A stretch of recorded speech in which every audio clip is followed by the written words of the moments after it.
White ஹேர்னால confident level குறைஞ்சு லோவா feel பண்றீங்களா? அதுக்கான சொல்யூஷன் கண்டுபிடிச்சாச்சுங்க. உங்க ஒயிட் ஹேரை பிளாக் ஹேரா மாத்தணுமா? அதுவும் இன்ஸ்டன்டா நேச்சுரலா எந்த விதமான கெமிக்கல்ஸும் யூஸ் பண்ணாம, அதுவும் வீட்ல இருந்தே மாத்தணுமா? அதுக்கு மஸ்ட் ட்ரை நம்மளுடைய ஹேர் டை தாங்க.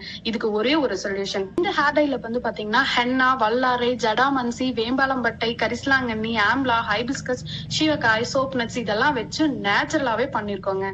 இந்த இன்கிரீடியன்ஸ் எல்லாமே நேச்சுரலாவே உங்களுடைய ஹேரை பிளாக்கா மாத்திரும். இந்த ஹேர் டை யூஸ் பண்றதுனால எந்த ஒரு சைடு எஃபெக்ட்ஸும் உங்களுக்கு இருக்காது. இந்த ஹேர் டைய எப்படி யூஸ் பண்ணலாம் அப்படின்னா, உங்களுடைய ஹேருக்கு தேவையான அளவு நம்ம ஹேர் டை எடுத்துட்டு அதுல கொஞ்சம் வாட்டர் ஊத்தி மிக்ஸ் பண்ணி அப்படியே இன்ஸ்டன்டா உங்களுடைய ஹேர்ல நீங்க போட்டுக்கலாம். அது மட்டும் இல்லைங்க, நம்ம இது கூடவே ஒரு பிரஷும் வைக்கிறோம். ஸோ அதுவுமே உங்களுக்கு காம்ப்ளிமெண்டா வந்துடும். நல்லா மிக்ஸ் பண்ணிட்டு நம்ம ஹேர்ல போட்டுக்கலாம். ஒரு 20 மினிட்ஸ்க்கு அப்புறம் நீங்க ஹேர் வாஷ் வந்து பண்ணிக்கலாங்க. உங்க ஸ்கின்ல பட்டாலும் கூட எதுவும் ஆகாதுங்க. ஏன்னா நேச்சுரலான இன்கிரீடியன்ஸ் வச்சுதான் நம்ம பண்ணிருக்கோம். ஸோ அதனால உங்களுக்கு இச்சிங், ரேஷஸ் அந்த மாதிரி எதுவும் ஆகாது. இவங்க ஹேர் வாஷ் பண்ணிட்டு வந்ததுக்கு அப்புறம் எப்படி பிளாக்கா மாறி இருக்கு நீங்களே பாருங்க. இந்த ப்ராடக்ட் உங்களுக்கு வேணும் அப்படின்னா கண்டிப்பா கமெண்ட் பண்ணுங்க. இதுல ஏதாவது டவுட்ஸ் இருந்தாலும் கமெண்ட் பண்ணுங்க.